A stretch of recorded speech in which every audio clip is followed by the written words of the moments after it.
Assalamualaikum warahmatullahi wabarakatuh. Apa kabar? Semoga selalu dalam keadaan sehat walafiat, tetap semangat. Kalau Anda masih terus mengikuti perkembangan atau gegeran pembangunan pagar laut di pantai utara Tangerang itu, pasti Anda betul-betul hanya bisa mengucapkan satu kata, ini benar-benar gila. Karena perkembangannya ini sangat menarik. Ini terbaru hari ini ya. Menteri Agraria dan Tata Ruang yang juga sekaligus merangkap Kepala BPN Nusron Wahid itu dia merasa dibohongi. Ternyata dia menemukan fakta bahwa pagar laut itu sudah mengantongi sertifikat hak guna bangunan. Bagaimana ceritanya ini ya? Kami sampaikan, kami mengakui atau kami membenarkan ada sertifikat yang berseliweran di kawasan pagar laut sebagaimana yang muncul di banyak sosmed tersebut. Jumlahnya 263 bidang dalam bentuk SHGB atas nama PT Intan Agung Makmur sebanyak 234 bidang dan atas nama PT Cahaya Inti Sentosa sebanyak 20 bidang. Kemudian atas nama perseorangan sebanyak 9 bidang.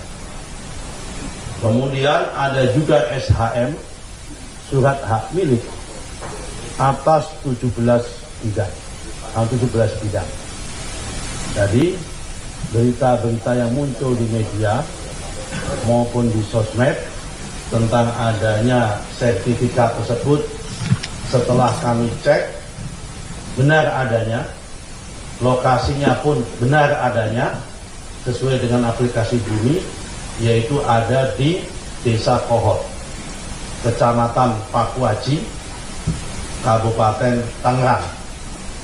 Jumlahnya tadi sudah saya sampaikan 263 bidang dalam bentuk SHGB, 234 bidang atas nama PT Intan Agung Makmur, 20 bidang atas nama PT Cahaya Inti Sentosa. Kalau saudara-saudara ingin tanya dari mana siapa pemilik PT tersebut, silakan cek ke AHU, Administrasi Hukum Umum, untuk ngecek di dalam aktenya.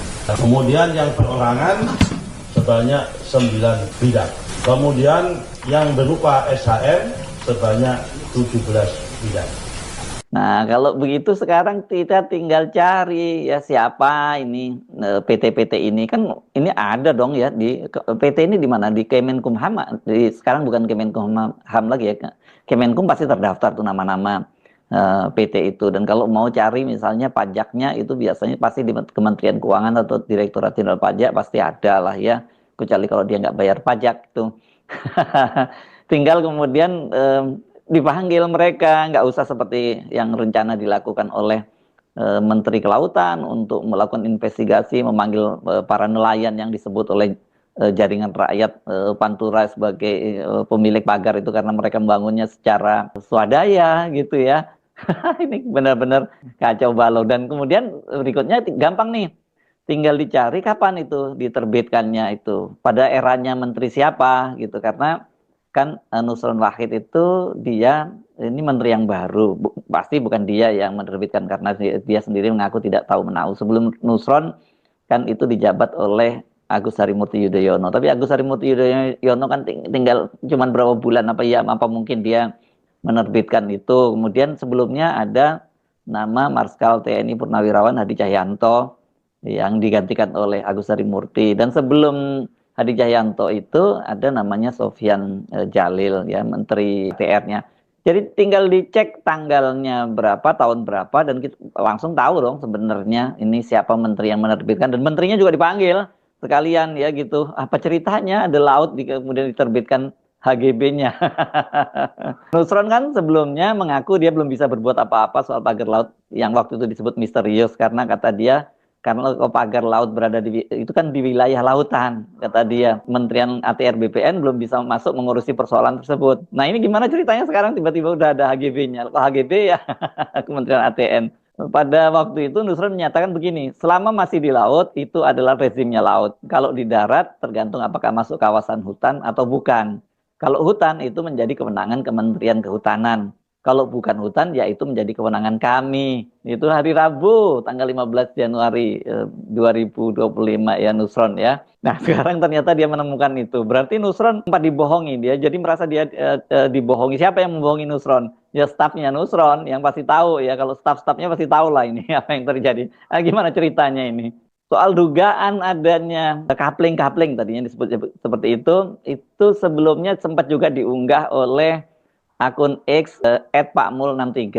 Ini pada tanggal 15 Januari 2025 ini Pak Mul ini dan Mulyanto ini mantan anggota DPR RI dari PKS yang bersama Said Didu udah sering turun ke lapangan gitu ya.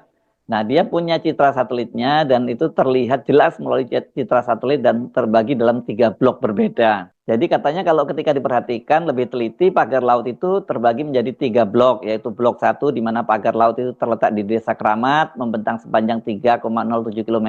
Blok 2, pagar laut di blok itu terletak di Desa Kohot, membentang sepanjang 4,71 km. Kemudian blok 3, pagar laut ini juga terletak di Desa Kohot, membentang sepanjang 1,47 km dan berhimpitan dengan muara Sungai Cisadane. Lebih lanjut, citra satelit juga menunjukkan pola pemetaan pagar laut yang membuat warga curiga. Berdasarkan data citra satelit, terlihat jelas pada masing-masing blok telah diberi sekat pembatas yang ukurannya bervariasi. Sekat tersebut seolah-olah mirip dengan keramba untuk budidaya ikan kerang atau digunakan sebagai penahan ombak. Sehingga secara visual sekat tersebut mirip laut yang dikafling-kafling tambahnya. Ternyata ini bukan mirip lagi, rupanya betul-betul dikafling dan itu kemudian diberi sertifikat ya, sertifikatnya HGB ya, hak guna bangunan. Kalau di laut kan apa ya, HGL, hak guna laut. Ini kacau balau ini betul-betul. Udah ampun deh, jangan kita kalau mau marah-marah terus kita bisa gila atau kita bisa cepat mati. Ini lebih baik kita ketawakan saja, disenyumin aja ini kalau ada hal yang aneh-aneh yang di belakangan ini muncul ya. Soal ini sesungguhnya ya, soal adanya pengkapling-kaplingan atau pemberian sertifikat itu sudah disampaikan oleh Said Didu. Tapi pada waktu itu dia memang tidak menyebut soal sudah terbitnya HGB. Pagar laut adalah puncak gunung es kebiadaban dan perampokan aset negara yang dilakukan PIK 2. Itu puncak gunung es. Kenapa? Saya sudah lama dapat informasi bahwa oknum kepala desa di sana itu menerbitkan kepemilikan kepada pantai dan laut. Dengan modus itu, maka seakan-akan pengembang membeli dari yang punya girik. Yang punya girik. Nah, kalau kita lihat sekarang, itu jelas-jelas mau direklamasi loh, bukan sama sekali untuk menghalangi orang. Mau mereklamasi. Dan kelihatannya di pagar itu disesuaikan dengan luas girik pemilik. Ya, peta-peta girik. Peta-peta girik itu. Nah, jadi ini negara ini jadi peta girik, itu peta girik semua. Nah, jadi ini sebenarnya bukan masalah pembongkaran pagar, tapi adalah ada orang yang sudah menjual beli laut, pantai dan laut. Ya, jadi dari situ nggak salah kalau banyak dugaan bahwa ini memang mau direklamasi, dan kalau reklamasi ya berarti itu kan artinya bagian dari proyek perumahan gitu ya. Nah, setelah kemarin memprotes soal pembongkaran pagar-pagar itu, akhirnya sekarang Kementerian Kelautan itu melangkah lebih maju.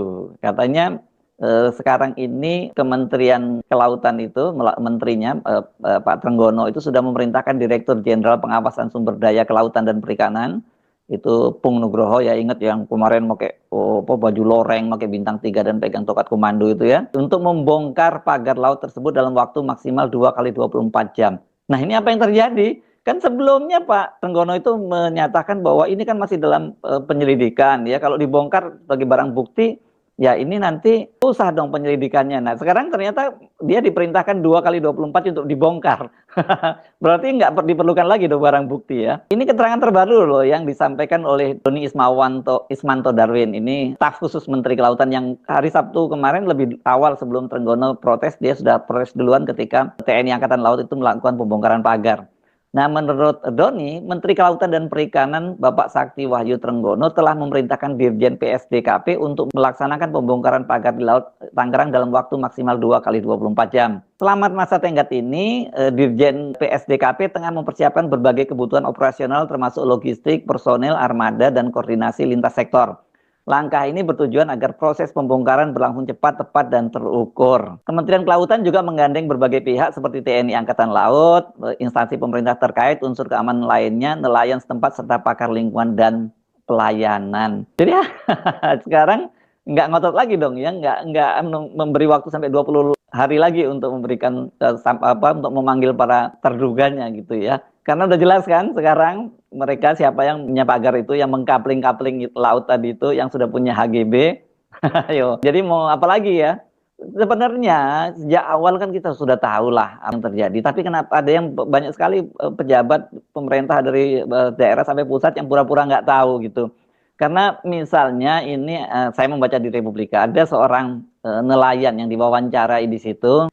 Dia mengaku sebenarnya sudah tahu siapa pemilik pagar itu dan dia sudah melaporkannya, tapi ketika dia melaporkannya itu dia malah diancam dan diminta untuk diam. Ini yang diwawancari hanya disingkat namanya, ini rupanya masih takut juga. MN usianya 55 tahun. Ya, dia itu terdampak proyek pagar laut di perairan Tangerang. Itu menyatakan bahwa protes warga itu tidak digubris aparat setempat, bahkan berujung pada intimidasi.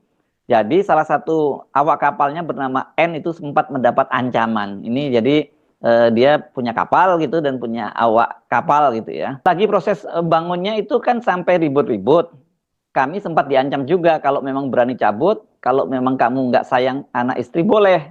Dia bilang gitu, kata MN. Nah karena diancam kemudian MN sempat lapor ke kepala desa, ke anggota TNI. Kami disuruh diam. Jadi kayak rakyat ini mau ngomong apa kalau aparat sudah seperti itu. Nah, kendati demikian, MN mengungkapkan ancaman tersebut sekarang ini sudah tidak ada lagi ya. Setelah ini dibongkar ini ya, meskipun pagar laut itu masih sempat sempat jadi kontroversi karena Menteri Kelautan minta untuk tidak dibongkar. Sementara itu TNI, Panglima TNI menegaskan bahwa itu perintah dari Presiden Prabowo Subianto. Nah, siapa yang membangun pagar ini versi nelayan ya. Menurut mereka ini pemerintah itu nggak jujur kalau mengaku tidak tahu menahu pemilik pagar ke laut itu, karena kata dia pemilik pagar laut itu adalah perusahaan besar di Indonesia yang berbisnis di bidang properti, dan dia jelas menyebut bahwa masalah pagar laut itu juga pihak pemerintah bilang nggak tahu punya siapa, itu bohong, itu punya Agung Sedayu Group. Karena saya bertanya langsung ke yang kerja, termasuk mandornya, Mandor Samson dari Muara dan Mandor Mehmet juga katanya. Clear, jadi dia ini bukan asal tuduh, dia bertanya pada para pekerja di situ. Nah, sehari sebelum pembongkaran pagar laut itu yang dilakukan oleh TNI, kan Menteri Perekonomian Airlangga Hartarto sendiri juga sudah menyampaikan duduk soalnya kasus ini ya. Dia menyatakan bahwa yang disebut proyek strategis nasional itu bukan Pantai Indah Kapuk II. Jadi Pantai Indah Kapuk II itu tidak termasuk proyek strategis nasional. Ini clear jadi ya. Dan katanya yang disebut proyek strategis nasional itu adalah lahan yang berdempetan dengan PIK 2. Jadi kalau PIK 2 saja bukan PSN, apalagi lagi yang lain-lain ya, proyek-proyek yang tadinya disebut sebagai Pantai Indah Kapuk 3 dan sampai 11 itu yang sekarang berubah menjadi Pantai Indah Kapuk 2 ya. Jadi kata Menko Perekonomian Erlangga itu semua proyek PSN itu akan dievaluasi, termasuk PSN yang berdekatan dengan Pantai Indah Kapuk 2 ya, disebutnya Tropical Coastline gitu ya. Dan juga yang ada di BSD ya, Bumi Serpong Damai. Sinyal bahwa Pak Prabowo juga akan melakukan evaluasi terhadap proyek-proyek PSN itu kan sebenarnya sempat disampaikan oleh Wakil Ketua DPR yang juga Ketua Harian Partai Gerindra, Sufmi Dasko Ahmad, ketika dia berbicara dalam sebuah forum di Jakarta. Pak Prabowo juga akan melakukan hal-hal kecil untuk rakyat, untuk kemudian bagaimana supaya mengevaluasi yang namanya proyek-proyek strategis nasional yang kurang berguna untuk masyarakat. Dan hal ini tentunya tidak akan atau kemudian akan membuat sebagian ada yang kurang happy dengan pemerintahan. Jadi sebenarnya Sufmi sudah memberikan sinyal dan dia tahu bahwa ini tidak akan happy. Ada yang tidak akan happy. Ya tidak akan happy siapa ya? Para pengembang besar, para taipan oligarki itu. Jadi sekarang ini kelihatannya pembongkaran pasti akan dilaksanakan nih setelah Panglima TNI menyatakan pembongkaran jalan terus. Sekarang kan KKP, Kementerian KKP menyatakan bahwa kan mereka sendiri yang akan menyediakan peralatan-peralatan itu. Ya, jadi biar lebih cepat katanya gitu. Jadi nggak ngelawan lagi nih Pak Menteri KKP, yang nggak ngelawan lagi perintah Pak Prabowo ya. Karena memang orang terpecah ketika Pak Menteri KKP ini meminta agar jangan dicabut dulu itu. Kan banyak yang menyatakan benar sikapnya Menteri KKP karena itu kan jadi barang bukti. Sementara dan mereka banyak menyalahkan ini kan ngawur nih Pak Prabowo langsung main bongkar saja. Tapi rupanya ini pasti Pak Prabowo sudah punya data-data juga dong ya, siapa pemiliknya di situ. Nanti kalau kemudian memang ada sanksi administratifnya kan tinggal didenda saja ya. Kalau korporasi jelas kan tadi ada nama-namanya, kemudian dicari afiliasinya seperti apa. Dan kalau kemudian nggak mau membayar denda kan bisa disita ya, ini aset-asetnya. Pemerintah punya kewenangan semacam itu. Saya kira clear ya soal pagar ini. Ini bukan pagar seperti yang dicoba didengung-dengungkan oleh para buzzernya Pantai Indah Kapuk II yang menyatakan bahwa itu justru